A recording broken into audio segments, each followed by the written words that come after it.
পৃথিবীর সব থেকে বর্বর জাতি, অন্ধকারাচ্ছন্ন সমাজ ছিল আরবীয়রা। যাযাবর, যারা ছেলে তার মায়ের সাথে জেনা করত, ভাই তার বোনের সাথে জেনা করত, বাবা তার মেয়ের সাথে জেনা করত। এই নির্লজ্জ সমাজে আল্লাহ রসুলকে পাঠিয়ে দিলেন আল কোরআন।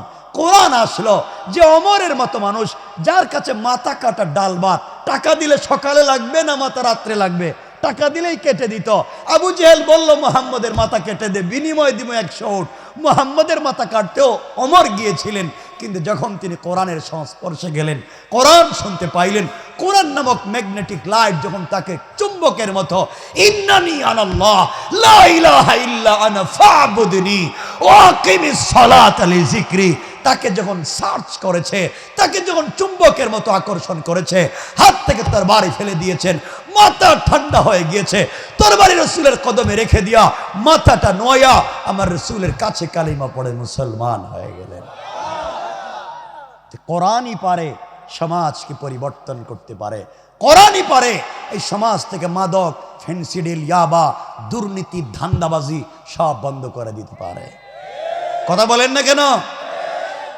শোনো মুসলমানেরা, শোনো কি বলতে চাই। আমি এসছি সামাজিক অবক্ষয় উঠাইয়া সমাজে কেমনে দিন থাকবে এই কথাগুলো বুঝাইয়া দেওয়ার জন্যে সংক্ষেপ করে বলে দিব। মনোযোগ দিয়ে শোনেন, দুটো প্রশ্ন করব, প্রশ্নের জবাব যদি দেন আলোচনা সংক্ষেপ করব, জবাব যদি না দেন তাহলে প্রশ্নের জবাব আমাকে দিতে হবে, এই জন্য একটু লম্বা হয়ে যাবে। আপনারা মনে করতে পারেন আপনাদের হাত আছে, পা আছে, পঞ্চ ইন্দ্রিয় আছে, দেখতে মানুষের মতো মনে হয়, এজন্য আপনারা মানুষ। রব বলেছেন উলাইকা কাল আনআম, কিছু প্রাণীর হাত আছে, পা আছে, পঞ্চ ইন্দ্রিয় আছে, দেখতে মানুষের মতো মনে হয়। রব বলেছেন এরা চতুষ্পদ জন্তুর মতো, বালহুম আদল, মাঝে মাঝে তার চাইতে আরো খারাপ। রব বুঝাতে চাইলেন হাত পা নাক কান চোখ মুখ থাকলেই মানুষ হয় না, মানুষ হতে হবে আদর্শগত এবং চরিত্রগত ভাবে। মানুষ হতে গেলে মাথার চুলের গুড়া থেকে পায়ের পাতা পর্যন্ত থাকতে হবে আল্লাহর তাওহীদ, আর থাকতে হবে রাসূলের রিসালাত। আদর্শ আর চরিত্র যদি ঠিক না থাকে তাকে মানুষ বলা যায় না। রব বলেছেন কুকুরের চাইতে আরো খারাপ। হাত পা থাকলে কি হবে?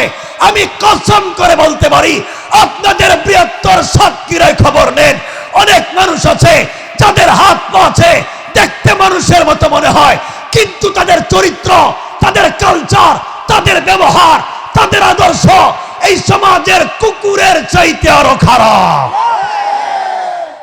নাই? বলেন নাই? আছে। সুতরাং এই মানুষের মতো দেখলে মানুষ হওয়া যায় না।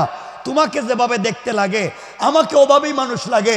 এভাবেই ফেরাউনরেও মানুষ লাগতো, নমরুদরেও মানুষ লাগতো, আবু জেহেলরেও দেখতে মানুষ লাগতো, কিন্তু ওরা জান্নাতে যেতে পারে নাই।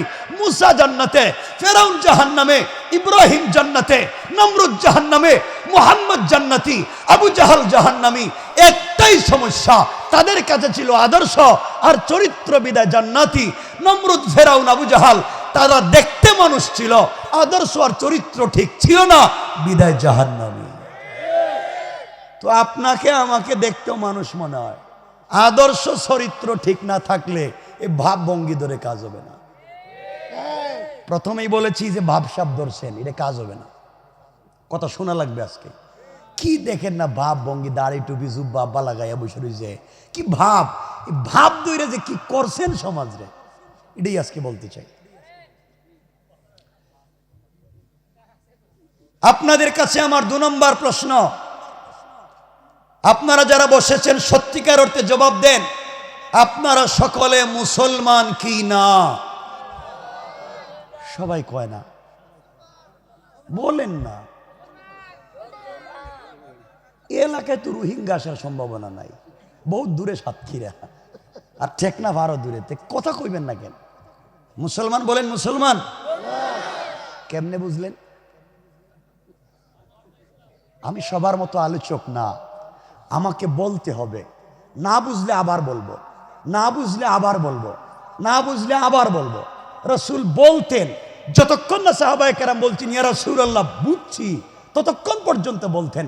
আমাকে কিয়ামতের জন্য যদি আল্লাহ জিজ্ঞাসা করে, কি রে তুই তো সাতক্ষীরা গিয়েছিলে, কথা তো বলছিলে, আমার বান্দা বুঝলো কিনা? তুই জানতে চাইলে না, সময় নষ্ট করলে কেন, জবাব দে। আমি বিপদে পড়তে চাই না, এজন্য জবাব আদায় করে পরে যাব। সুজা বলেন, আপনারা মুসলমান কেমনে? আমাদের আশেপাশে বহুত হিন্দু ভাই বোন থাকতে পারে, তারাও তোমার আমার মতো কালিমা জানে, কালিমা বুঝে, কালিমা পড়ে। যারা ইউনিভার্সিটিতে পড়েছেন অথবা ইউনিভার্সিটিতে পড়েন, আপনারা জানেন ইসলামিক ফ্যাকাল্টিতে, ইসলামিক স্টাডিজে, ইসলামিক হিস্ট্রিতে অনেক স্টুডেন্ট ছাত্র পাওয়া যায় মুসলমানদের পাশাপাশি হিন্দু খ্রিস্টান পাওয়া যায় না? অনেকেই পড়ে ইসলামিক ফ্যাকাল্টিতে হিন্দু।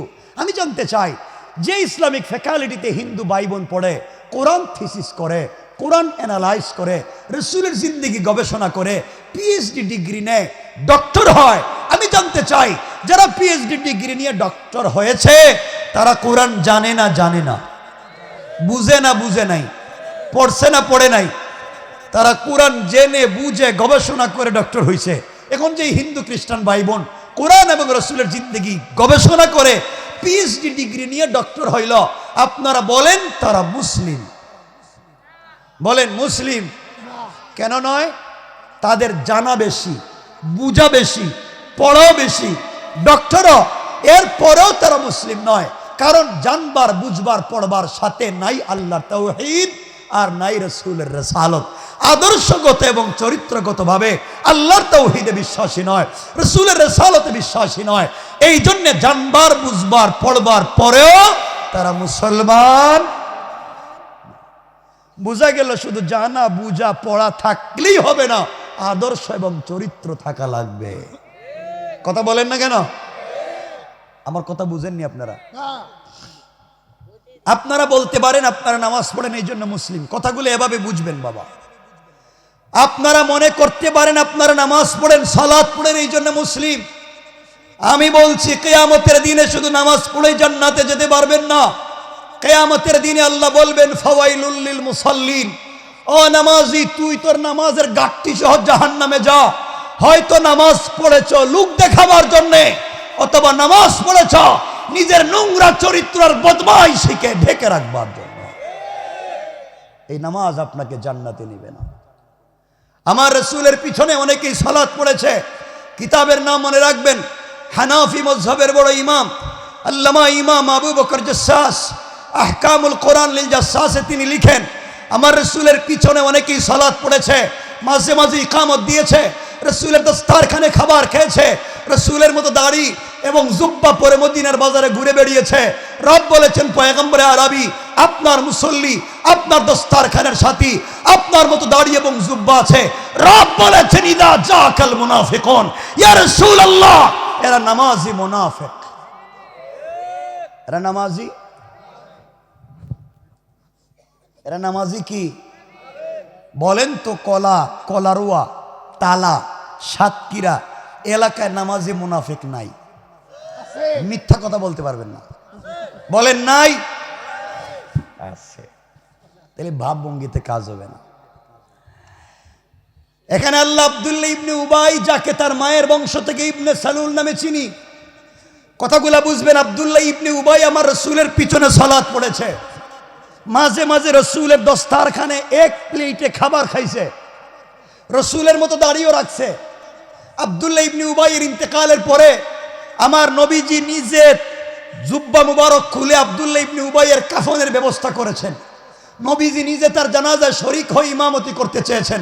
রব বলেছেন পয়গম্বরে আরবি আপনার মুসল্লি, আপনার দস্তারখানের সাথী, হে মারা গেছে, আপনি নিজের জুব্বা খুলে কাফন দিয়েছেন। ইয়া রাসূলুল্লাহ একটা জুব্বা নয় 100 জুব্বা দিতে পারেন, একবার জানাজা নয় 1,00,000 বার আপনার জানাজার ইমামতি করতে পারেন, কিন্তু আমি রব তার নাম মুনাফিকের লিস্টি থেকে কাটবো না। নাউজুবিল্লাহ নাই? কি বুঝলেন? রাসূলের মুসল্লি, রাসূলের দস্তারখানের সাথী, রাসূলের জুব্বা নিয়ে কবরে গেছে, রাসূল নিজে তার জানাজায় হাজির, এরপরেও জান্নাতি। কথা বলছে না কেন? কোথায় কোথায় গেছে? অপরাধ কথা কয় না। অপরাধ কি মুনাফিকি করছে? খালি মুনাফিক কই একটা কি করছে? হ্যাঁ কিছুই করে নাই। সে মসজিদে গিয়ে রসুলের হুকুম, আল্লাহর হুকুম মতো নামাজ পড়েছে, মসজিদে গিয়ে রসুলের তরিকা মতো নামাজ পড়েছে, রসুলের তরিকা মতো রুকু সেজদা করছে, রসুলের তরিকা মতো দাঁড়িয়েও রাখছে। মসজিদের ভিতরে রসুলকে ইমামের মুসল্লায় ইমাম মানছে, কিন্তু মসজিদ থেকে বের হইয়া সমাজের কোনো কাজে আর আল্লাহর হুকুম মানে না, রসুলের আদর্শ রাহবার নেতা লিডার মানে না। আল্লাহ বলেন, কিরে শয়তান, মসজিদে আমারে মানলে, মসজিদে আমার রসুলরে মানলে, মসজিদ থেকে বাইরে দিকে আমারও মানুষ না, আমার রসুলরে মানুষ না। আল্লাহ বলেন, তুই মুনাফিক। আমি জানতে চাই, আপনাদের বৃহত্তর এলাকায় খবর নেন, অনেক লোক আছে মসজিদে আল্লাহকে মানে, মসজিদে রসুলকে মানে, মসজিদে কোরআন মানে, মসজিদে রসুলের সুন্নাত মানে, কিন্তু মসজিদ থেকে বের হইয়া সমাজে যাকে লিডার মানে, সমাজে যাকে নেতা মানে, হয়তো এলাকার চাঁদাবাজ, না হয় দুর্নীতিবাজ, না হয় বদমাইশ, না হয় ফেন্সিডিল ইয়াবা ব্যবসায়ী। ঠিক কিনা জোরে বলেন? আপনারাই বলেন, মানছেন আর বাহিরে যারা আদর্শ মানছেন, মিল আছে? কথা কয় না কেন? মিল আছে? মিল নাই। যার মসজিদের কাজে আর সমাজের কাজে মিল নাই, তার নাম কি? সবাই বলেন, আপনারা কি? কথা কয় না, বলছি না, কোয়া লাগবে, ভাবভঙ্গিতে কাজ হবে না। আপনারা যে মসজিদে কোরআন দিয়ে নামাজ পড়লেন, নিজের মেয়ের বিয়ে শাদী কোন কোরআন দিয়ে করছিলেন? গায়ে হলুদ যে করলেন, ছেলের বিয়ের সময় যে ডেকসেট বাজাইলেন, হ্যাঁ, আপনি যে কোরআন দিয়ে হজ করলেন, হাজি সাহেব হজ করে আইসা যে আর একজনের জমি দখল করলেন, কথা বলেন না কেন? তাহলে মসজিদের কাজে আর বাহিরের কাজে মিল আছে? যার মিল নাই তার নাম বলেন, আবার বলেন। আপনারা ভালো হইয়া যান, তাইলে ভালো হইয়া যান, ভালো হইয়া যান, এটাই বললাম। শোনেন, আজকে রাগ করা যাবে না, শোনা লাগবে। আমি আপনাদের দুহাত জোড় করে বলছি, আপনারা আমার কথা শুনবেন, মন চাইলে মুসলমান থাকবে, নাইলে যে কোনো ধর্ম গ্রহণ করবেন, এটা আপনাদের একান্ত ব্যাপার। আমার কাজ বলে যাওয়া, এতটুকুনি। কিন্তু দুহাত জোড় করে যে কথা বলতে চাইবো, বাবা, আল্লাহর ওয়াস্তে আর যাই হন, মুনাফিক হইয়েন না। কোরআনের কোন জায়গায় আল্লাহ বলেন নাই হিন্দু হলে এই জাহান্নাম, খ্রিস্টান হলে এই জাহান্নাম, বুদ্ধ হলে এই জাহান্নাম বলেন নাই। বলেছেন সবগুলো মতলকান জাহান্নাম। কিন্তু মুনাফিককে আলাদা করে বলছেন, ইন্নাল মুনাফিকিনা ফি দারকিল আসফালি মিনান নার। যারা মুনাফিক হবে তারা জাহান্নামের আন্ডারগ্রাউন্ডে থাকবে, একেবারে নিচে থাকবে। এজন্য মুনাফিক হওয়া যাবে? সবাই বলেন যাবে। এবার কথাগুলো শুনেন। এই যে সুজলা সুফলা শস্য শ্যামলা স্বচ্ছ শুভ্রোজ্জ্বল সোনার বাংলাদেশের সামাজিক শিষ্টাচার, ইসলামিক মূল্যবোধ, সমাজ ব্যবস্থা নষ্ট করে নোংরা বানাইছেন আপনারা। সমাজ নষ্ট করছে কে? এই সমাজটা নষ্ট করছে কি? লজ্জা হইতেছে বলতে? আপনারা চিন্তা করতেছেন, হুজুরের দাওয়াত দিয়ে আনলাম, 1 বছর আগে কইলাম, খাওয়াইলাম, হেবার দিকে উল্টে পাল্টা আমাদের গালিগালাজ করতেছে। বললাম সমাজ নষ্ট করছে কে? আপনারা। আপনারা এই যে আপনারা বসে রয়েছেন ভাব ভঙ্গি দূরে, আপনারা কেমনি এটা দেখাই দিতেছে। আমার সামনে অনেক মুরব্বী বসা, যাদের মুখে দাড়ি সাদা, পকেটে 1 হাত লম্বা তাসবিহ আছে, 5 ওয়াক্ত মসজিদে নামাজ পড়েন। কসম রব্বে পাকের জাতের, আপনাদের বৃহত্তর এলাকায় খবর নেন, অনেক 5 ওয়াক্ত দাড়িওয়ালা মুরব্বী আছেন যারা নামাজ পড়বার পরেও এলাকার সব থেকে বড় সুদের কারবারি। ঠিক কিনা জোরে বলেন? নাই? যে সুদের কারবার করে সে কমপক্ষে 73টা গুনাহ করে, 73 নম্বর অপরাধ নিজের মায়ের সাথে জেনা। 1 নম্বর অপরাধ আল্লাহ এবং তার রসুলের বিরুদ্ধে যুদ্ধ করা। যারা আল্লাহ এবং তার রসুলের বিরুদ্ধে যুদ্ধ করতে পারে, যারা তাদের মায়ের সাথে জেনার মতো অপরাধ করতে পারে, তারা আর যাই হোক এই সমাজে মুসলমান পরিচয় নিয়ে বসবাস করবার ন্যূনতম অধিকার নাই। বলেন এগুলা নাই এলাকায়? সুদের কারবারি নাই? এখানে কেউ আসেননি? থাকলে একটু বরকতি হাতটা দেখান তো দেখি, আসেনি কেউ? নাই, সব উলিয়া উলিয়া দেখতেছে। শোনেন, কথা কি বুঝতে পেরেছেন আমার? এই জন্য আপনার এই সমাজ নষ্ট করছেন, কথাগুলো বুঝেন। এখানে অনেক মুরব্বী বসা, কেউ রাগ করবেন না, আপনারা শয়তান খুঁজে পান না। অনেক মুরব্বী আছেন এখানে বসে, বাবা রাগ কইরেন না, আজান হওয়ার পরে মসজিদে নামাজে যান না। রব বলেছেন হাইয়া আলাল ফালাহ, কল্যাণ আমার কাছে, কামিয়াবি আমার কাছে, ইজ্জত সম্মান আমার কাছে, ক্ষমতা আমার কাছে। আর বহুত মুরব্বী আছেন আজানের পরে মসজিদে নামাজে না গিয়া চার দোকানে বৈশা বৈশা টেলিভিশন দেখেন। এগুলা নাই, এলাকায় নাই। চার দোকানে বৈশা বদনাম করা, গীবত, শেকায়ত, সমালোচনা, চুগলকুরি, চার দোকানে বৈশা বৈশা, টুপিও মাথায় আছে, পকেটে তসবিও আছে, মসজিদে নামাজে যায় না, শুধু বদনাম করতে চার দোকানে বৈশা। কার বউ কার সাথে বাইজ্ঞা গেল, কে কার ছেলের মেরে নিয়ে গেছে গা, এই নিয়ে মুরব্বীর টেনশনের শেষ নাই। অথচ মুরব্বীর টেনশন হওয়া দরকার ছিল, এমন শয়তানে ধরছে মসজিদে না নিয়ে চার দোকানে বসেছে। কথা কন না কেন? আপনারা শয়তান খুঁজে পান না, আপনারা শয়তান মারবার জন্য মক্কায় যান, আর শয়তান পড়ে রয়েছে চার দোকানে। শয়তান মারবার জন্য মক্কায় যান, মক্কায় গিয়ে জামারাতে হজরের সময় শয়তানরে কঙ্কর মারে, পাত্তর মারে। কথা কন না কেন? না মারে না? মারে না? এমনও আল্লাহর ওলি এলাকায় আছে, দেখবেন। আপনারা সত্য কথা বলেন তো বাবা, জুমাবারে কোনোদিন শুনছেননি জুমার নামাজের পরে সালাম ফিরে ইমাম সাহেব পুরা জুমার মুসল্লিদেরকে হাত উঠে দোয়া করতেছে, আল্লাহ আমার সকল জুমার মুসল্লিদের কপালে তুমি ঠাডা ফালাও। ঠাডা, এই দোয়া করছে কোনোদিন? কোন ইমাম সাহেব করছেনি? ইমাম সাহেব দোয়া করছে, আল্লাহ মুসল্লির হায়াত বাড়াও, রিজিকে বরকত দেও, বেতন এদের বাড়াইয়া দাও, এরা খাইলে আমারা খাওয়াইবো, এদের বেতন বাড়লে আমারও বাড়বো। মুসল্লিরা পিছনে কি কয়? সবাই বলা লাগবে আমিন আমিন। আল্লাহ ইমাম সাহেব যা কইতেছে সব সাপোর্ট দিলাম, সব সত্য কথা। আমিন আমিন কয়ে সেইরা মসজিদ থেকে নামাজ শেষ করে বাইরইয়া সার দোকানে গিয়া কয় ইমাম সাহেব বালা না। আল্লাহ ও শয়তান, মসজিদে না কইলে আমিন, মসজিদ থেকে বাইরে একে বালা না। শয়তান আল্লাহর কইতেছে, আল্লাহ আমার শয়তান বানাইয়া তোমার লাভ হয়েছে কি? দা এই কামটা তো আমিও করি নাই। এগুলা কিছু লোক করেনি, এটা কন আছে না নাই? তাহলে শয়তান খোঁজার জন্য কি মক্কায় যাওয়া লাগবো? শয়তান তো আশেপাশে পড়ে রয়েছে। এই জন্য মনে রাখবেন, দেখলাম এইবার হজে হাজি সাহেবের হজে গিয়া রাগ উঠতে গেছে গা, জামারাতে কঙ্কর মারতে মারতে রাগ উঠতে গেছে গা, জুতা খুললে শয়তানরে মারতেছে, লাফ দিয়ে মারতেছে জুতা খুললে। নিজের জুতা গেছে গা, আরেকজন কত জুতোটা দে, শয়তান মাইরা লই।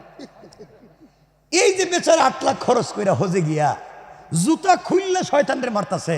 আপনারা সত্য কথা বলেন তো, যেই শয়তানরে মক্কায় মারতে গেলেন 8 লাখ খরচ কইরা, এই শয়তান তার জিন্দেগিতে এই শিরা শুনি এলাকায় সুদের কারবার করছেন না? কথা কয় না? কয় আইছে জীবনে? আইছিল এলাকায়? এই শয়তান এখানে আইছে জীবনে? জীবনে আইছে? এই এলাকায় কোনোদিন সুদের কারবার করছে শয়তানে আইসা? কারো জায়গা জমি দখল করছে? মসজিদের ক্যাশের টাকা মাইরা খাইছে? বাজারে ধান্দাবাজি করছে? এরপরে এই শয়তানরে মারতে গেলেন জুতো খুললা। অথচ এর চাইতে বড় বড় শয়তান সমাজের আমাদের ডাইনে বামে আশেপাশে পড়ে রয়েছে। কথা বলেন না কেন? জুতা যদি মারাই লাগে, কঙ্কর যদি মারতেই হয়, সমাজের এই শয়তানদেরকে বেশি মারা দরকার। কষ্ট হইতাছে মনে হয় আপনাদের? সমাজ আপনারা নষ্ট করে দিয়েছেন, রাগ করবেন না। আল্লাহর হস্তে সব খারাপ না, ভালো মানুষ আছে যারা ভিলেজ পলিটিক্স করেন, এলাকার রাজনীতি করেন, গ্রামের মোড়ল, গ্রামের মাতবর, গ্রামের মাতব্বর, গ্রামের বিচারী, পঞ্চায়েতের মুরব্বী, এলাকার সর্দার, এলাকার বড় মুরব্বী, কসম রব্বে পাকের জাতের শয়তান খুঁজে পান না এমনও মুরব্বী এলাকায় আছে, পঞ্চায়েতের বিচার করতে গিয়া এক কাপ রং চা খাইয়া এদিকের বিচারকে এদিকে দিয়া দেয়। এটা নাই? শয়তান খুঁজার জন্য কি মক্কায় যাওয়া লাগে? এমন শয়তান আছে হাতে 1000 টাকা ধরাইয়া দিলে ডাইনের বিচারে বাম বানাইয়া দেয়। আর এমনও আল্লাহর ওলি এলাকায় আছে, যোদ দেখবেন গ্রামে 2 জন নিয়ে মাইল লাগাই হের কাছ থেকে 500 লয়, এর কাছ থেকে 500 লয়। এরা সকালে বুদ্ধি দেয়, এরা রাত্রে বুদ্ধি দেয়। কথা কয় এগুলা নাই, কথা কয় না নাই। শয়তান কি মক্কায় না গ্রামে? মক্কায় গেছে পাথর মারতে। চিন্তা করেন তো, পাগলেরও বুদ্ধি আছে। আমার মনে হয় ওয়াজের রাগ হইতেছে আপনাদের। এই জন্য আমার আওয়াজ যতদূর পর্যন্ত যায়, আবার বলছি আমার আওয়াজ যতদূর পর্যন্ত যায়, এই এলাকায় যারা চাঁদাবাজি করো, সুদের কারবার করো, ঘুষ খাও, ফেন্সিডিল ইয়াবার ব্যবসা করো, দুর্নীতি করো, বদমাইশি করো, গরিবের জায়গা জমি দখল করো, বিধবার সম্পত্তি নিজের নামে ভুয়া জাল দলিল বানাও, মাদ্রাসা মসজিদের কেসের টাকা বাইরে খাও, গরিবরে বিপদে ফেলাবার ধান্দা করো, আমার আওয়াজ কান পর্যন্ত গেলে ভালো হয়ে যাও। কি হয়ে যাও? আওয়াজ করে জুড়ে বলেন, কি হয়ে যাও?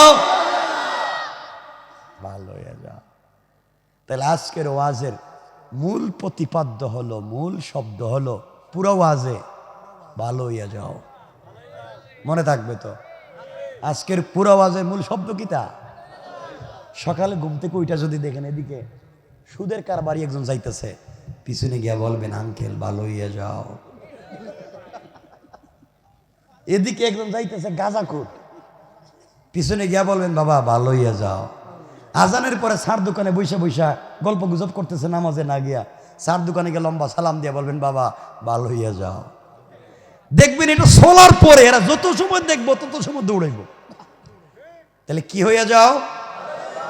সবাই কয় না কেন? সবাই বলেন। আশেপাশে যদি এমন কারবারি থাকে, কানে কানে বইলা দেন যে ভালো হয়ে যাও। থাকে যদি এখানে, শুরু আজ থেকে শুরু হয়ে যাক, কি হয়ে যাও? শোনো,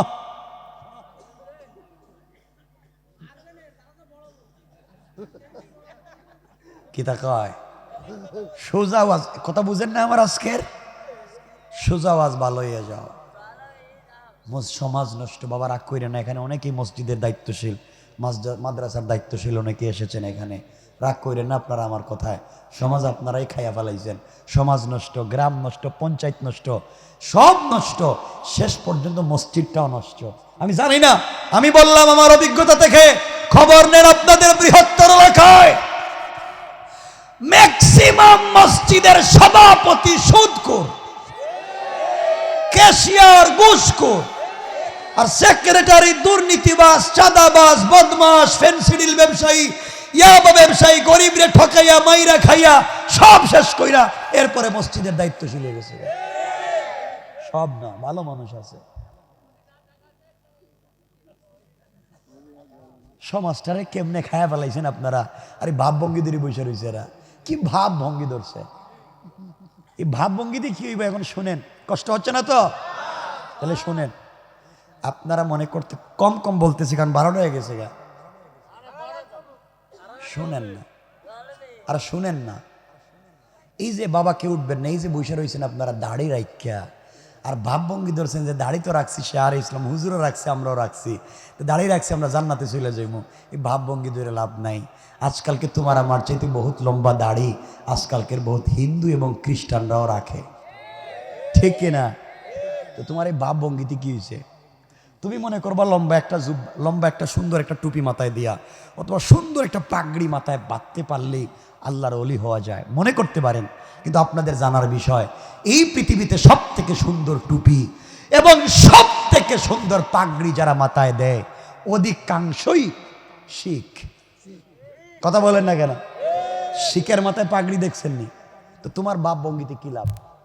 আপনি বলবেন লম্বা একটা জুব্বা পরে, সুন্দর রুমাল একটা মাথায় দিয়া, সুন্দর একটা তসবি হাতে নিয়ে তসবি পড়লেই তো আল্লাহর ওলি হওয়া যায়। কিন্তু আপনাদের জানবার বিষয়, এই পৃথিবীতে সব থেকে লম্বা জুব্বা দিয়া, সব থেকে সুন্দর রুমাল মাথায় দিয়া, সব থেকে দামি তসবি যারা পড়ে, অধিকাংশই ইহুদি খ্রিস্টানদের পুত। কথা বলেন না কেন? দূরে যাওয়ার দরকার নেই, আমাদের কিছু হিন্দু ভাইদের ব্রাহ্মণ আছে, দেখবেন তারাও তসবি পড়ে, তোমার আমার মতো দেখাইয়া না, এরা হাতে একটা প্যাকেট নেয়, প্যাকেটের ভিতরে হাত ঢুকায়, এরপরে ওখানে তসবি পড়ে নাই, দেখছেননি? তারা আরো বেশি ভাব ভঙ্গি ধরছে তোমার চাইতে। তো কি হয়েছে ভাব ভঙ্গি ধরে? আমি একটা জুব্বা পড়ছি, দেখেন একটা জুব্বা, আমার আল্লাহর ওলির মতো মনে হইতেছে, হেডে একবারে বুয়া কথা। এই পোশাক এটার নাম তাকওয়া নয়। রব বলেছেন এটার নাম লিবাসুত তাকওয়া, এটা হচ্ছে তাকওয়ার পোশাক মাত্র। রাসূল বলেছেন তাকওয়া এখানে, আর তাকওয়া হা হুনা, আর তাকওয়া হা হুনা, আর তাকওয়া হা হুনা। তাকওয়া হলো দিলের ব্যাপার। এই জন্য এই সমাজের বহুত দাড়িওয়ালা, টুপিওয়ালা, পাগড়িওয়ালা, পাঞ্জাবিওয়ালা এই সমাজের বহুত বড় বড় বদমাইশ, ঠিক কিনা বলেন?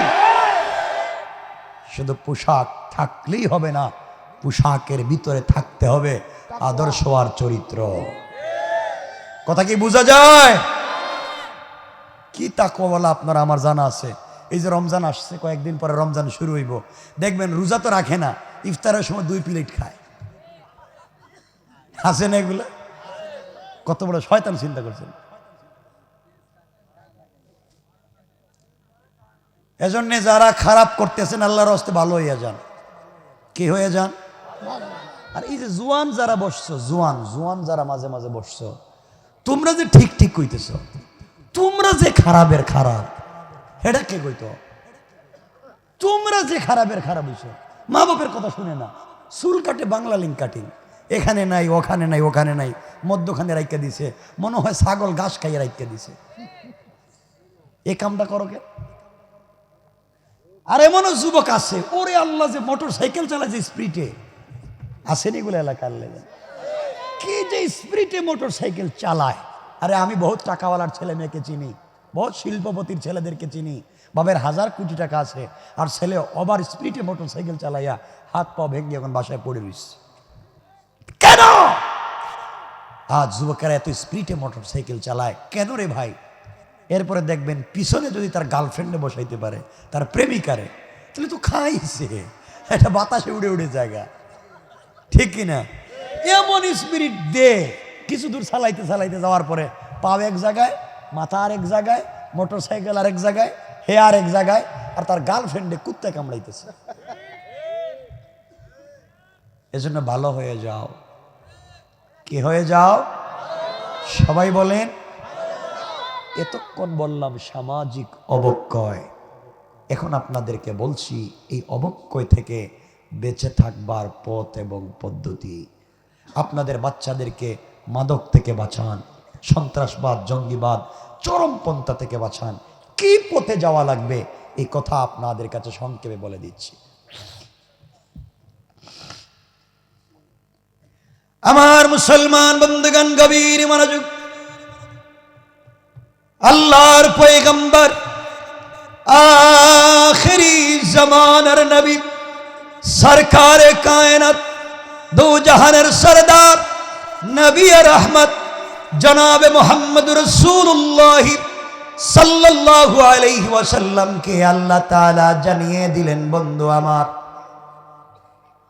দুনিয়ার জমিনে যারা আমি আল্লাহর গোলাম দাবি করবে, আশিক রাসূল দাবি করবে, আমি আল্লাহর গোলাম নিজেকে মনে করবে, বান্দারে আমি আল্লাহর গোলামের গুণ কি, কোয়ালিটি কি, কন্ডিশন কি, আমার আল্লাহ কোরআনে কারীমের 19 নম্বর পারা 25 নম্বর সূরা সূরাল ফুরকানের 63 নম্বর আয়াত থেকে আমার আল্লাহ বললেন, ওয়া ইবাদুর রাহমানিল্লাযীনা ইয়ামশুনা আলাল আরদি হাওনা।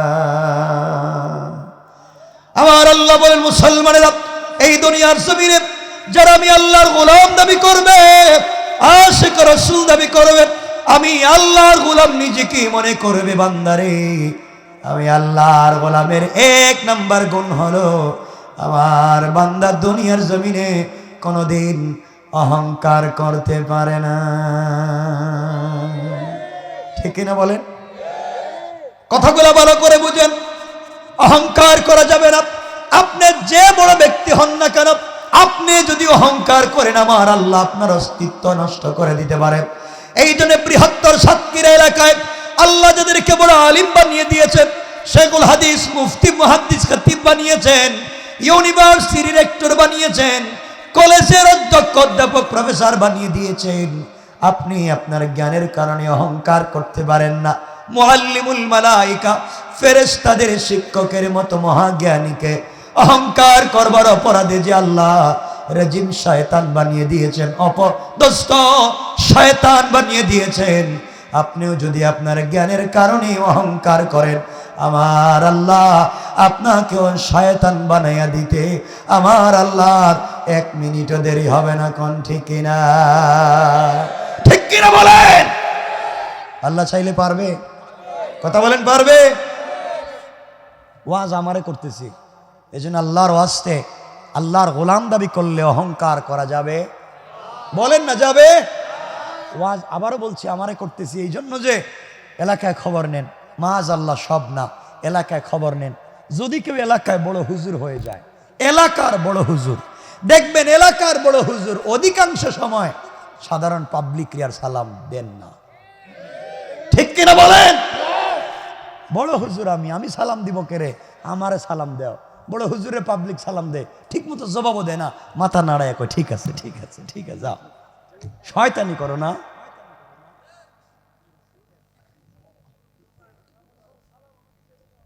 অনেক বড় হুজুর আছে মুসাফার জন্য হাত দিলে মুসাফা করে না। আপনারা ওয়াজে শুনছেন বড় বড় বুজুর্গদের সাথে মুসাফা করলে সগীরা গুনাহ মাফ হয়। এদিকে একজন বড় হুজুর যাইতেছে গা, আপনি চিন্তা করলেন বড় হুজুরের সঙ্গে মুসাফা করলে সগীরা গুনাহ মাফ হইব, করলেন হুজুর একটু মুসাফা, কয় না না আমার ঠান্ডা লাগতেছে, হাত দিতেছে না। আর যদি খাদেম সাথে থাকে, কয় তাড়াতাড়ি সরো সরো, হুজুরকে ডিস্টার্ব করা যাবে না। তোমার হুজুরে কি তো হইছে, শয়তানে কি মুসাফা করবো পাবলিক না করলে? মুসাফা করতে নিষেধ নাই, লইয়া গেছে গা।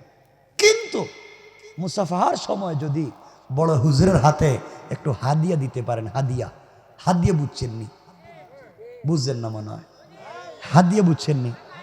বড় হুজুরের হাতে যদি মুসাফার সময় হাদিয়া, কো thank you, very good, thank you thank you, আবার আইসো আরো দিও। আর যে দিল না আপনি তাড়াতাড়ি যান, সিরিয়ালে আরেকজনকে দেন। কথা বলেন না কেন? কথা বলেন না, খেলাফে সুন্নাহ। সমাজ নষ্ট হয়ে সব জায়গা নষ্ট।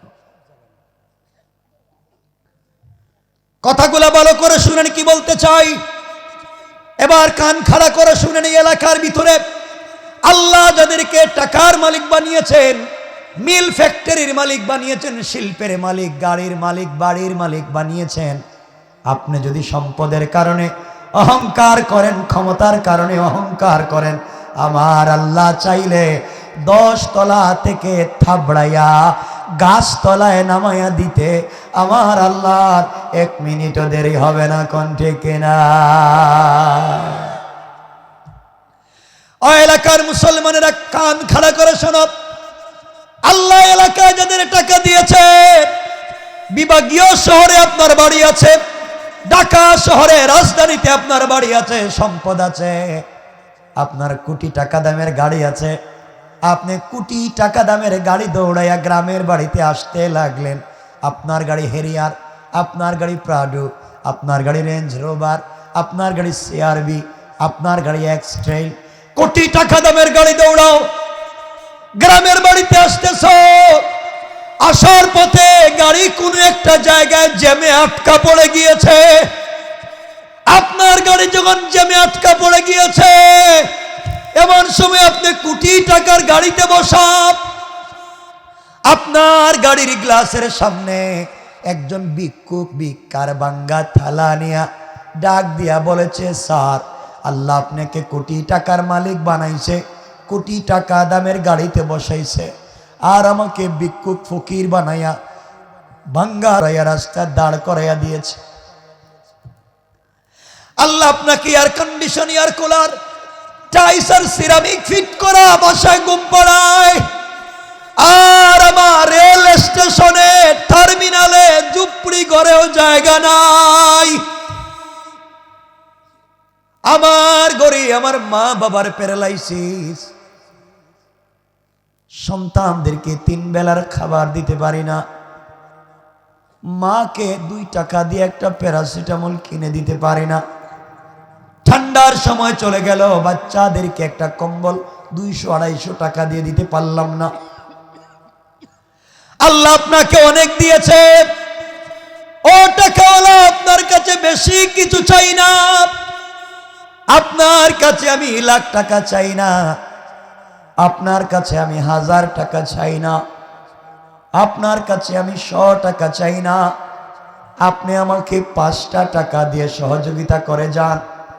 ও টাকাওয়ালা, আপনি গাড়ির গ্লাস খুললেন না, আপনি মনে করেছেন গাড়ির গ্লাস খুলে ভিক্ষুকের হাতে 5 টাকা দিতে গেলে আপনার সোসাইটিতে ধরবে, আপনার ইজ্জত চলে যাবে, এই জন্য খুললেন না। আপনি মনে করেছেন গাড়ির গ্লাস খুললে ময়লা ঢুকে যাবে, দুর্গন্ধ ঢুকে যাবে, বাহিরের ধুলোবালি ঢুকে যাবে, এই জন্যে আপনি গরিবকে 5 টাকা দিতে পারলেন না। অথচ আপনি বন্ধু বান্ধবদেরকে নিয়ে যখন কেএফসিতে বসেন, চাইনিজ রেস্তোরাঁয় বসে 2-4 হাজার টাকা বিল তুলেন, অর্ধেক খাবার খেয়ে অর্ধেক খাবার ফেলে দেন। আসার সময় ওয়েটারকে টাকার গরম দেখাইয়া বাপ ধরে ওয়েটারকে 500-1000 টাকা বকশিস করেন। কথা বলেন না কেন? অথচ আপনি যখন ভ্যান গাড়িতে উঠেন, রিক্সায় উঠেন, ভ্যানওয়ালা রিক্সাওয়ালা আপনাকে টেনে টেনে বাসায় নিয়ে যায়, মাথার গাম পায়ে ফেলে বাসায় নিয়ে বলছে, বাবা আল্লাহ আপনাকে টাকার মালিক বানিয়েছে, আর এই বয়সে আমি রিক্সা চালাই, ভ্যান চালাই, আমি বড় বিপদে, আপনি আমাকে 5টা টাকা বেশি দিয়ে যান, বোনাস বকশিস 5টা টাকা দেন। ও টাকাওয়ালা, ভ্যানের ড্রাইভার রিক্সাওয়ালা কেন অতিরিক্ত 5 টাকা চাইল? এই জন্যে আপনি তার 14 গোষ্ঠী তুলে গালি দেন। সুযোগ পাইলে নিজের হাত দিয়া চড় থাপ্পড় মারেন। কথা বলেন না কেন? এক এক জায়গায় এক এক চরিত্র। ও টাকাওয়ালা, আমার আল্লাহ চাইলে ভিক্ষুকের হাত থেকে ভিক্ষার ভাঙ্গা থালা ফেলে দিয়া, সুন্দর জামা কাপড় পরাইয়া, কোটি টাকা দামের প্রাইভেটে বসাইয়া, তোমার মতো টাকাওয়ালাকে গাড়ি থেকে বের করে ছেঁড়া কাপড় পরাইয়া, ভিক্ষুক বানাইয়া, ভিক্ষুকের মতো ভাঙ্গা তালা হাতে ধরাইয়া রাস্তায় দাঁড় করাইয়া দিতে আমার আল্লাহ 1 মিনিটও দেরি হবে না। কোন ঠিক কিনা? আল্লাহ পারবে? বলেন পারবে? অহংকার করা যাবে না। খবরদার! আপনাদের শিরা শুনিতে খবর নেন। আজ থেকে 50 বছর আগে এই এলাকায় অনেকের ঘরে লাখ লাখ টাকা ছিল, মানে লাখপতি। আজ তার ছেলে মেয়েরা মানুষের বাড়িতে কাজ কাম করে খায় নাই। আর আজ থেকে 50 বছর আগে অনেকের গলে বৃষ্টি দিলে টিন লাগাবার পয়সা ছিল না, গরিব ছিল। আজ তার ঘরে, ছেলে মেয়েদের ঘরে আল্লাহ কোটি কোটি টাকার মালিক বানাইছে। আছে না নাই? কে করতে পারে? আওয়াজ করে বলেন কে? অহংকার করা যাবে? বলে না যাবে। তাহলে আল্লাহর গোলাম দাবি করলে 1 নাম্বার অহংকার করবেন না। এখানে যারা মাদ্রাসার ছাত্র আছো, স্টুডেন্ট, স্কুল কলেজের আছো, তোদেরকে 2টা হাত জোড় করে বলছি, ভাই তুই ক্লাসের ফার্স্ট ছাত্র, সেকেন্ড, ভালো ছাত্র, এই জন্য অহংকার করবে না।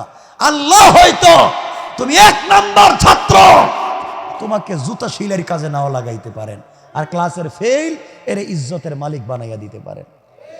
ঠিক কিনা? খবরদার, আল্লাহর ওয়াস্তে অহংকার করবে না। আমি তোদের ভাই বলে যাচ্ছি। কষ্ট হচ্ছে না তো আপনাদের? আল্লাহর গোলামের 2 নাম্বার গুণ সংক্ষেপ করে শুনেন তো সামনের কথা বুঝবেন। আল্লাহর গোলামের 2 নাম্বার গুণ আমার আল্লাহ বললেন, ওয়া ইযা খাতাবাহুমুল জাহিলুনা ক্বালু সালামা। আল্লাহ বললেন, মুসলমানেরা, দুনিয়াবাসী তোমরা শোনো, এই দুনিয়ার জমিনে যারা আমি আল্লাহর গোলাম দাবি করবে, আশিক রাসূল দাবি করবে, আমি আল্লাহর গোলাম নিজেকে মনে করবে, আল্লাহর গোলামের 2 নাম্বার গুণ হলো, আমার গোলামকে কেউ গালি দিলে গালির জবাব দিবে না, আঘাত করলে আঘাতের জবাব দিবে না, মারলে মারের জবাব দিবে না, গীবত শিকায়াত করলে জবাব দিবে না, বরং আমি আল্লাহর গোলামকে কেউ যদি গালি দেয়, আমার গোলাম গালির জবাবে গালি না দেয়া ওই ব্যক্তির জন্য শান্তি আর সালামতের দোয়া করে যায়। পড়েন সুবহানাল্লাহ। আল্লাহর গোলামের 2 নম্বর গুণ, গালি দেওয়া যাবে বলে না কেন? কেউ যদি গালি দেয় আমরা গালির জবাব দিব না, বিনিময়ে তার জন্য শান্তির দোয়া করব, সালাম দিব ইনশাআল্লাহ। বলেন ইনশাআল্লাহ। যেহেতু কথা আসছে 1 মিনিটে বইলা দিই। 1 মিনিট, রাত্র 12:15 হয়ে গেছে, লম্বা করার দরকার নেই, কারণ বেশি রাত্রে থাকবেন এটা আমি জানি। এই জন্য কয়েক মিনিট বসে, কয়েক মিনিট আমি রেখে দিচ্ছি। আপনারা বসে আছেন ভালো, উঠবেন না, উঠলেই রেখে দেব। কষ্ট হচ্ছে না আপনাদের? 2 নম্বর গুণ, গালি দিলে গালির জবাব দেওয়া যাবে না, বিনিময়ে শান্তির দোয়া করতে হবে, সালাম দিতে হবে। কি ঠিক না? এটা আমি জানি। ইনশাআল্লাহ কোন বলেন ইনশাআল্লাহ। যেহেতু আসছে 1 মিনিটে শুনেন হাদিস। আম্মা জান আয়েশা সিদ্দিকা রাদিয়াল্লাহু তাআলা আনহা, আমাদের কলিজার টুকরা মা, তিনি বলেন, আমি যখন দেখতাম আমার স্বামী রাসূলে পাক সাল্লাল্লাহু আলাইহি ওয়াসাল্লাম ঘরে আসতেছেন, তখন আমি ঘরের দরজার চিপায় দাঁড়িয়ে থাকতাম, ঘরের দরজার পর্দার আড়ালে দাঁড়িয়ে থাকতাম, নবীজি যেন আমাকে দেখতে না পান। তিনি দরজায় এসে আমাকে আয়েশা বলে ডাক দিবেন, আর আমি দরজা খুলে জাপটি মেরে তাকে জড়াইয়া তার কপালে চুম্বন দিয়া আমি তাকে সর্বপ্রথম সালাম দিব। সুবহানাল্লাহ নাই? কিন্তু আম্মা জান আয়েশা বলেন, ওয়াল্লাহে, আল্লাহর জাত ও সিফাতের কসম, আমি আমার জীবনে আমার স্বামীকে আগে সালাম দিতে পারি নাই, বরং নবীজি ঘরে আসার বহু দূর থেকে আমাকে সালাম দিতেন। সুবহানাল্লাহ জোরে বলেন না? এখান থেকে বুঝলাম নবীজি আয়েশাকে সালাম দিতেন। এখান থেকে আমরা শিক্ষা পাইলাম 3টা। কয়টা? 1 নম্বর শিক্ষা, নবীজি বাহির থেকে এসে ভিতরে সালাম দিতেন। এর অর্থ দাঁড়ালো বাহির থেকে এসে ঘরে সালাম দেওয়া সুন্নত। ঘরে কেউ থাক আর না থাক, আপনি দরজায় দাঁড়াইয়াই ঘরে সালাম দিবেন। ইনশাআল্লাহ কয় না? বলেন না ইনশাআল্লাহ? 2 নম্বর, বাহির থেকে এসে ভিতরে সালাম দিতে হয়। এর অর্থ দাঁড়ালো টিচার ছাত্রদেরকে সালাম দিবেন, উস্তাদ ছাত্রদেরকে সালাম দিবেন। কারণ ছাত্ররা আগে থেকেই ক্লাসে বসা থাকে, টিচার বাহির থেকে ক্লাসে আসেন। উত্তম হলো উস্তাদ ছাত্রদেরকে সালাম দিবেন। কিন্তু আমাদের দেশে উল্টা, ছাত্ররা যদি হুজুরে সালাম না দেয় তাহলে পিডায়। কথা বলেন না কেন? সব উল্টা কাম। 3 নম্বর, নবীজি সাল্লাল্লাহু আলাইহি ওয়াসাল্লাম আগে আম্মা জান আয়েশাকে সালাম দিতেন। এর অর্থ দাঁড়ালো নাই কি তাওয়াজ করি আমি, হেডেই বুঝতেছি না, হেডে তো বলে ফেলাইছে। 3 নম্বর হলো রাসূলে পাক আম্মা জানকে আগে সালাম দিয়েছেন। এর অর্থ দাঁড়ালো স্বামী স্ত্রীকে সালাম দিয়েছেন। কিটা? স্বামী। এখান থেকে বুঝলাম আজকের থেকে স্বামী বউরে সালাম দিবে না। ইনশাআল্লাহ কিতা সালাম দিবেন না? দিত না, যত কয় দিত না। বউরে সালাম দিবেন তো? আরে বাবা শুনেন, হাদিসে কুদসি আল্লাহ বলেছেন, যেই করে স্বামী স্ত্রীকে সালাম দেয়, স্ত্রী স্বামীকে সালাম দেয়, আল্লাহ বলছেন 91 থেকে 100টা বারাকাতের দরওয়াজা খুলে দেন। তাহলে সালাম দিবেন না কেন? আজকে থেকে সালাম দিবেন তো। মুরব্বী যারা, হেরা আমার দিকে তাকাই হাসতেছে, হেরা কইতে হুজুর 50-60 বছর গেছে গা, বউরে সালাম দিলাম না। আজকে যদি গড়ে গিয়ে সালাম বউরে দেই, তে বউ কইব বুড়ে কোন কাম গড়াইছে, আর আমারে এইসব ভাব ধরে সালাম মারতাছে। সালাম দিবেন, কথা কয় না। আরে ইনশাআল্লাহ বলেন না? ইনশাআল্লাহ বলেন ইনশাআল্লাহ। মহিলাদের কথা আসতেই আওয়াজ বন্ধ করে দিছেন, সালাম দিবেন না। তাহলে সময় না নিলে এমন ওয়াজ কইরা দিতাম, আজকে আর ঘরে ঢুকতে পারতেন না।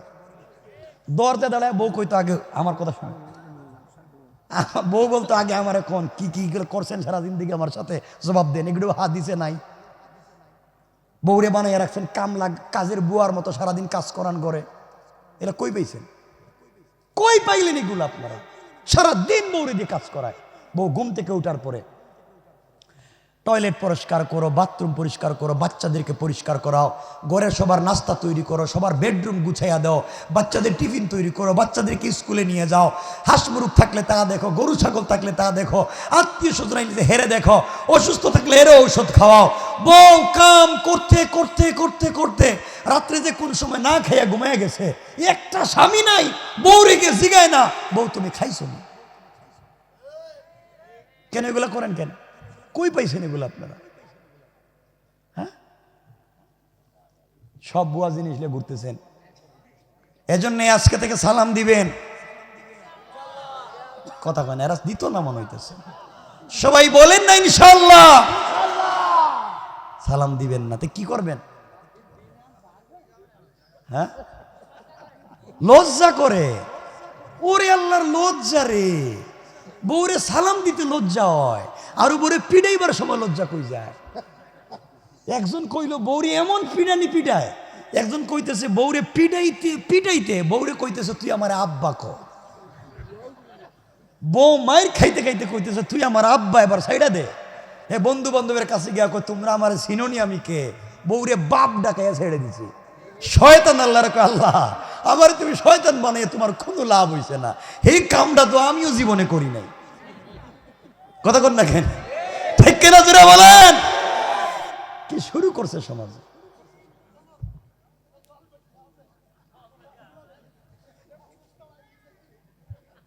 কি দেখো মুরব্বী, মুরব্বীর রাগ উঠে গেছে কেমন হয়? এমনও বউ হয়তো আছে স্বামীরে পিটায়, আসেনি এটা? ও হেডাও আছে, এতটা বিপদে আছে দেখতেছি না। এটা কইতাম না আজকে, আজকে এদের বিরুদ্ধে আসবো। এরা যে অবস্থা দেখতেছি এদের বিরুদ্ধে। সালাম দিবেন ইনশাল্লাহ বলেন। শুনেন, মাঝে মাঝে মাঝে মাঝে ঘরে গেলে, শোনেন, মাঝে মাঝে ঘরে গিয়া বউরে নিজের হাতে মুখে উঠাইয়া খাওয়াইয়া দিয়েন। হাসতেছে এরা, আর জোরে জোরে হাসতেছে, বুঝলাম না। আমি তো হাদিসের কথা বলতেছি। এখন বাংলা পাওয়া যায় সামাইলি তিরমিজি, মার্কেটে বাংলা পাওয়া যায়। সামাইলি তিরমিজি খুলে দেখেন, নবীজি আম্মা জান আয়েশারে মুখে উঠে খাওয়াইতেন, কুলে বসাইয়া খাওয়াইতেন। সুবহানাল্লাহ কইতো না? এরা তো বিপদে আছে, আল্লাহ কইতেছেন অজ্ঞানে আছে। খাওয়াইবেন তো বউরে, আর মুখে উঠে খাওয়াইবেন তো? খাওয়াইতো না, হাসে কেড়ে বুঝলাম না। বউরে খাওয়াইতো, এরা খাওয়াইতো না। আপনাদের আওয়াজে তোমার সন্দেহ হইতেছে সাতক্ষীরার মানুষ, আমার মনে হইতেছে আপনারা জিন্দেগিতে নিজের বউরে হাত দিয়া মুখে উঠে খাওয়াইতে পারবেন না। আপনারা খাওয়াইতে পারবেন পাশের বাড়ির বাবিরে, ঠিক কি না? এটা কইছে ঠিক। কত খারাপ, এবার চিন্তা করেন, চেয়ারম্যান সাহেব চিন্তা করেন, এরা কত খারাপ হইছে। বউরে খাওয়াইতো না, বাবিরে খাওয়াইব।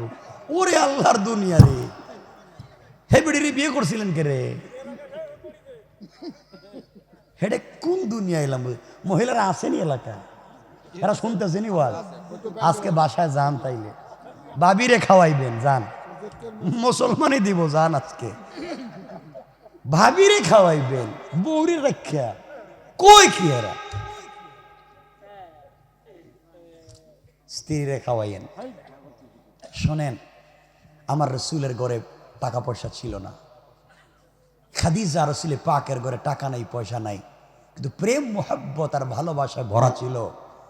এই জন্য তাদের ঘর থেকে জন্ম নিয়েছেন সাইয়্যিদাতু নিসাই আহলিল জান্নাহ হযরতে ফাতেমা। আল্লাহু আকবার বলেন। প্রেম মোহাব্বত ভালোবাসা ছিল, তাদের ঘর থেকে জন্ম নিয়েছেন ফাতেমা। আর তোমার আমার ঘরে টাকা আছে, পয়সা আছে, ধন দৌলত আছে, প্রেম মোহাব্বত আর ভালোবাসা নাই। এই জন্য স্ত্রী ঘুমায় ইউক্রেনে, স্বামী ঘুমায় রাশিয়া, মধ্যখানে একটা বোমা ফালাইয়া রাখে, মানে কুলবালিশ। কারোর সাথে দেখা সাক্ষাৎ নাই, এভাবেই চলতে আছে সমাজ। এই জন্য এদের ঘর থেকে শুধু জন্ম নেই ইয়াবা বাবা, ফেন্সিডিল বাবা আর বল্টু মিয়া। কথা বললেন না কেন? ভালো মানুষ জন্ম নেয় না, স্বামী স্ত্রীতে সম্পর্ক নাই, ভালোবাসা নয়, পরিবার ধ্বংস হয়ে গিয়েছে। ঠিক কিনা বলেন? পরিবারকে কেমনে নষ্ট করে দিচ্ছেন। মাঝে মাঝে স্ত্রীরে খাওয়াইয়েন, ইনশাল্লাহ বলেন। ভাবতেছেন মানে বানাইয়া বলতেছি, আমি হাদিসটা বইলে দিই। রাসূল পাক সাল্লাল্লাহু আলাইহি সাল্লাম, আপনাদের কষ্ট হচ্ছে? হাত দেখেন তো, কষ্ট কার কার হইতেছে? এতক্ষণ ওয়াজ করলাম, এখনো কষ্ট হইতেছে। মানে এমনি উঠতে থাকে, সবসময় জুসে থাকে এরা। শোনেন, রাসূল পাক সাল্লাল্লাহু আলাইহি সাল্লাম একদিন জোহরের নামাজ পড়ে ঘরে যাচ্ছেন। শোনেন কথাগুলা, পরিবার কেমন হওয়া দরকার ছিল, স্বামী স্ত্রী সম্পর্ক কেমন হওয়া চায়। নবীজি জোহরের নামাজ পড়ে ঘরে যাচ্ছেন, দরজায় গিয়া দেখেন আম্মাজান আয়েশা ঘরের ভিতরে কাপড় পরতেছেন। নবীজি দরজা খুলে বলেন, আয়েশা, আল্লাহ তোমারে কম সুন্দর করে বানায় নাই। কারণ আয়েশা হজরতে সিদ্দিক আকবরের মেয়ে, আর যার বিয়ের ফায়সালা করেছেন স্বয়ং আল্লাহ। আয়েশা, আল্লাহ তো তোমাকে কম সুন্দর করে বানায়নি, কিন্তু তুমি তো কাপড় পরতে পারো না। আয়েশা তো ছেড়ে দেওয়ার লোক না, বড় বড় সাহাবীদের উস্তাদ, হাফিজুল হাদিস, যার কাছ থেকে ফিকহ শিখছেন সাহাবায়ে কেরাম, তিনি বলছেন, ইয়া রাসূলুল্লাহ, আমারে আল্লাহ একজন স্বামী দিছেন, আসমানের নিচে জমিনের উপরে, আল্লাহর পরে যার স্থান, তারে আমার স্বামী বানাইছেন ঠিকই, কিন্তু আপনি তো জীবনে আমার কাপড় পরাইয়া দিলেন না। নবীজির বড় লজ্জা লাগলো। নবীজি ঘরে ঢুকলেন, আম্মাজান আয়েশার হাত ধরলেন, আর টাইনা টাইনা টাইনা টাইনা বিছানায় বসাইলেন।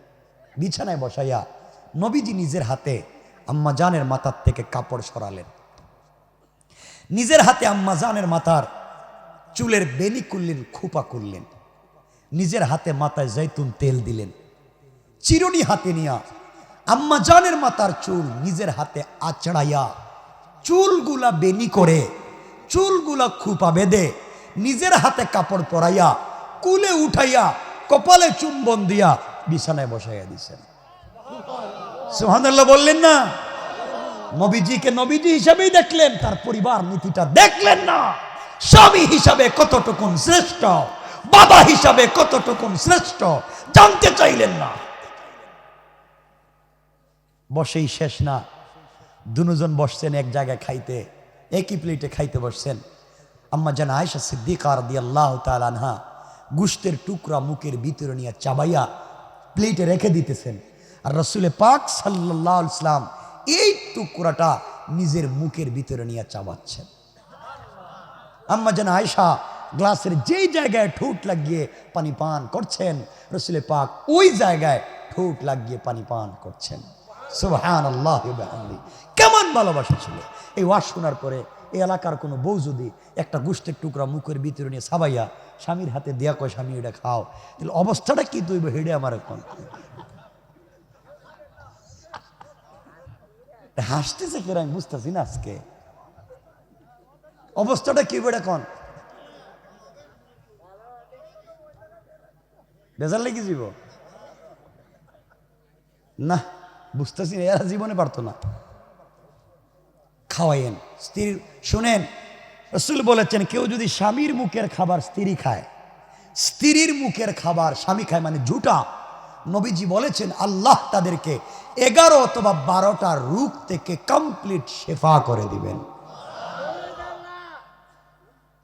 স্বামী এবং স্ত্রী ভালোবাসাপূর্ণ অবস্থায় হাসি ঠাট্টা যদি করে, সামনাসামনি বসে চুকে চুক রেখে, তাদের হার্টের রোগ থাকলে কমে যায়, হায়াতে বারাকা হয়ে যায়। সুবহানাল্লাহ বলেন। এটা তো জীবনে পারবেন না, ঘরে গিয়েই তো ভাঙ্গা ভাঙ্গি শুরু হয়ে যায়, বউরে দেখতেই পারেন। এগুলো কি শুরু হইল? এজন্যে বউ কিছু দিলে খাইয়েন, কিছু কইতাছে না এরা। হ্যাঁ, আজকে যদি এলাকার কোনো বউ ওয়াজ শোনার পরে বাসায় গিয়ে এক টুকরা গুস্ত সাবাইয়া স্বামীর হাতে দিয়া কয়, স্বামী এটা খাও, তাহলে আপনাদের অবস্থায় আমার মনে হইতেছে, আপনাদের অবস্থায় আমার মনে হচ্ছে, স্ত্রী যদি দিয়া কয় স্বামী খাও, তাহলে আমার মনে হইতেছে এরা থাপড়াইয়া বউর সব দাঁত ফালাই দিবে। ঠিক কিনা? আবার কয় ঠিক। এরা তো মার্ডার কেসের আসামি, যে উপরে বউরে পিডায়।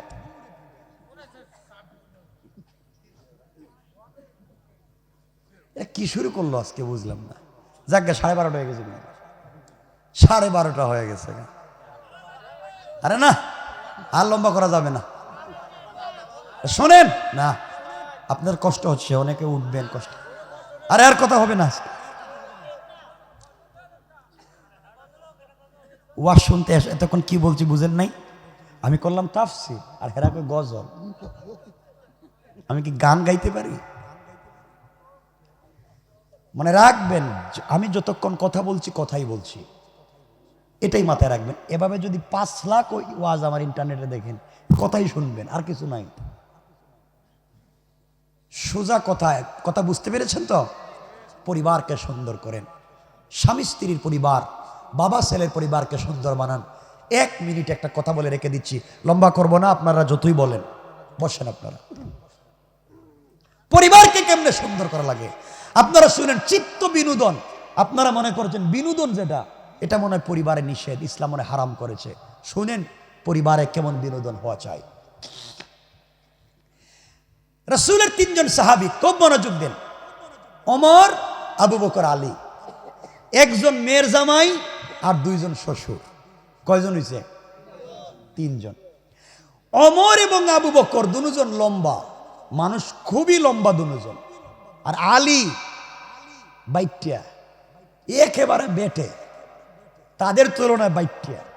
আপনারা কি কোন? বাইটে কোন, খাটো। যাই হোক, তাদের বিনোদন দেখেন। তো মাঝে মাঝে ওমর আবু বকর বলতেন, এই তুমি হুজুরের মেয়ের জামাই, আমরা তার শ্বশুর, তুমি আমাদের সাথে চলাফেরা করো কেন? তুমি ছোট মানুষ, তুমি ছোটদের সাথে যাইবা, আমাদের সাথে আসো কেন? বিনোদন দেখেন। আলী বলতেন, দেখো আমি যদি না থাকি তোমাদের অস্তিত্ব থাকতো না, আমি আসি বিদায় তোমরা বাইচে আসো।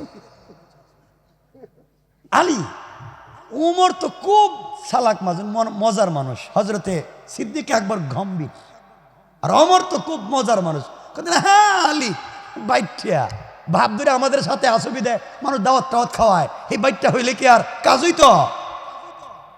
আলী বলতেন, দেখো লম্বা লম্বা কথা কইও না, তোমরা মুহাম্মদের কাছে মেয়ে বিয়া দিয়া ভাব ধরছ, আর মুহাম্মদ নিজের মেয়েরে বিয়া দিতে কইরা আমার পিছনে ঘুরছে। আল্লাহু আকবার বললেন না? আমার পিছনে মুহাম্মদ তার মেয়ে বিয়ে দেওয়ার জন্য কত ছেলে মক্কা মদিনা রাসূলের কাছে বিয়ে করবার জন্য ফাতিমারে ঘুরছে, মুহাম্মদ বিয়ে দেয় না, মনে মনে কুস্তাছে আলীরে, বাইটটা হইলইব কিতা? আল্লাহু আকবার বললেন না? কি গরম মানুষ। নবীজি বলেছেন, আনা মাদিনাতুল ইলমে ওয়া আলিয়ুন বাবুহা, আমি হচ্ছে জ্ঞানের রাজ্য, আর এই রাজ্যে প্রবেশের দরওয়াজা হযরতে আলী। শোনেন কেমনে বিনোদন দেখেন। ওমর বলতেন, লানা দেখেন, আরবিতে লানা লিখতে লাম নুন আলিফ, লানা, লামও লম্বা আলিফও লম্বা, আর নুন দেখতেছেন নি একবারে শুরু, ওই যে মধ্যখানে পড়ে রয়েছে। তো ওমর বলতেন, দেখ আমরা কত লম্বা লম্বা, তুই নুনের মতো নিচে পড়ে থাকো, আমরা যদি না থাকতাম তোমার দুই পাশে, তোমার অস্তিত্ব থাকতো না। আলী তো ছেড়ে দেওয়ার লোক না। আলী বলতেন, দেখেন আলী বলতেন, শোনো আমি বেটে খাটো বাইটটা দিকে তোমরা ভাব ধরছ, লাউ কানা নুন বাইনাল আলিফ ওয়াল লাম, যদি আলিফ লামের মাঝখানে আমি বাইটটা নুন না থাকতাম, লাকানা লা, লাম আলিফ জবর লা, মানে কিচ্ছু নাই। আল্লাহু আকবার বললেন না? আমি আলী যদি নুন মধ্যখানে না থাকতাম, নুন সরাইয়া দিলে কি হয়? নাই, লাম আলিফ জবর লা, মানে কিচ্ছু নাই। কেমন সুন্দর তাদের বিনোদন। নবীজি কথাগুলো শুনতেছে, নবীজি বলেন, বুঝছি বুঝছি, আর দরকার নাই। শোনো, বহুত দিন হয়ে গেছে গা, আমরা একসাথে বসাবসি হয় নাই, আজকে একটু বসি, নাস্তা টাস্তা করি। সাহাবায়ে কেরাম বলছেন, ইয়া রাসূলুল্লাহ নাস্তা করবো। দেখবেন না বন্ধু বান্ধব কয়েকজন এক জায়গায় জমা হইলে বলে আমরা কিছু একটা করি, আপনারা কি বলেন? কিছু একটা খাই, মুড়ি ভর্তা করি, বা যে কোনো একটা করি। তো নবীজি বলেন কিছু করি, কিন্তু সাহাবায়ে কেরাম বলেন, ইয়া রাসূলুল্লাহ আপনি যে খাওয়াইবেন কিছু আসেনি আপনার কাছে? নবীজিকে, আমার কাছে না থাকলে কি হইব, তোদের বেগে যা আছে হেডেই বাই করো, হেডেই আমার। সাহাবায়ে কেরাম বের করলেন, সব খেজুর এক জায়গায় জমা করলেন। নবীজি ডান পার্শ্বে হযরতে আলীকে বসাইলেন, এখানে আবু উমরকে বসাইলেন, এখানে ওসমান বসাইলেন, এখানে আবু বকর বসাইলেন, সব সাহাবায়ে কেরাম রেনে গুলিয়ে বসছেন। নবীজি বললেন গল্প করো, যে যেটা ভাল লাগে, আর আমি বন্টন করে দিতেছি। সাহাবায়ে কেরাম বলছি ইয়া রাসূলুল্লাহ কেমন গল্প? নবীজি বললেন তোমাদের কি কোনো মেয়েটে পছন্দ নাই, যারা বিয়ে টিয়ে করো নাই? আমি তোমাদের বিয়ের ঘটক। চিন্তা করছেন, বৈশা নবীজি সাহাবায়ে কেরামের মধ্যখানে বলতেছেন তোমাদের কি কারো বিয়ে শাদী লাগতো না? আমি তোমাদের বিয়ের ঘটক, আমি বিয়ের কথাবার্তা বলবো।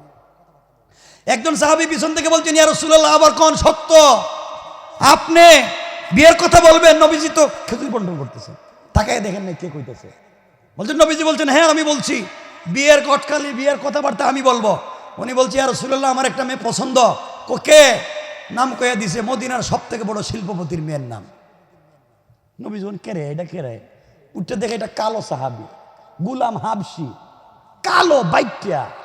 নবীজি কয় তোমার চোখে আর কোনো মহিলা দেখলা না?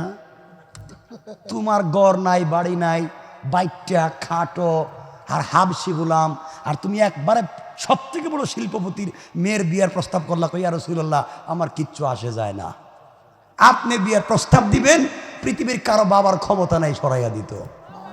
আল্লাহু আকবার। আপনি তো বলছেন বিয়ের প্রস্তাব আপনি দিবেন, তাইলে আমার সমস্যা কি? আর দেখছেন কত চালাকেরা, মানে এভাবেই বসে বসে কথা বলতে। তো নবীজি খেজুর বন্টন করতেছেন, শেষ খাবার শুরু হয়েছে। হঠাৎ করে নবীজি বলছেন এই খাবার থামাও। 35 হয়ে যাচ্ছে কিন্তু, খাবার থামাও। কষ্ট হচ্ছে না তো? খাবার থামাই দিয়ে সাহাবায়ে কেরাম ইয়া রাসূলুল্লাহ কি হলো? লজ্জা হয় না তোমাদের? আমার সামনে বসছো খাইতে, আমি সহ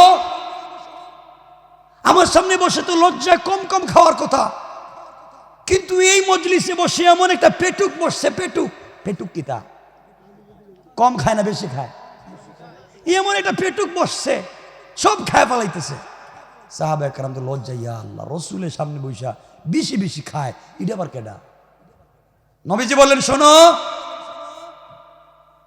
যার সামনে যত বেশি খেজুরের দানা, খেজুরের বিচি বেশি দেখবা, হে বেশি বড় পেটুক, বেশি খাইছে।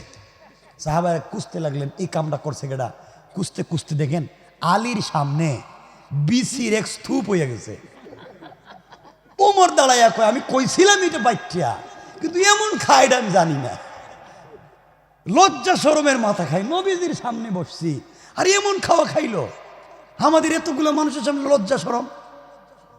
খালি চিন্তা করতেছে কি তারে, আমি তো খাইলাম না, তাহলে আমার সামনে বিচিগুলো রাখছে কেডা?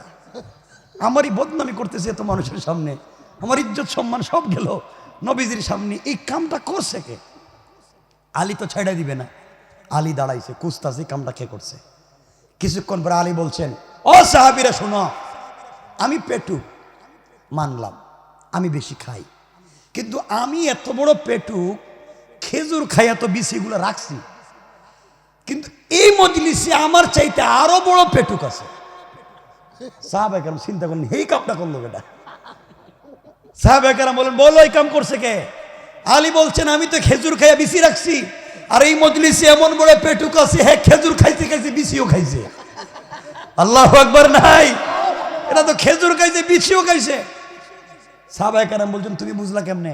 কয় যার সামনে দেখবা বিচি নাই, হে বিচি শুদ্ধ খাইছে। সাহাবায়ে কেরাম খুঁজতে লাগলেন এই কামটা করছে কে। খুঁজতে খুঁজতে দেখেন নবীজির সামনে একটাও বিচি নাই। আল্লাহু আকবার বললেন না? বোঝা গেল নবীজি খেজুর খাইয়া বিচিগুলো আলীর সামনে রেখে দিচ্ছে। সুবহানাল্লাহি ওয়া বিহামদিহি। কেমন প্রেম, কেমন ভালোবাসা, কেমন বিনোদন তাদের মধ্যে ছিল।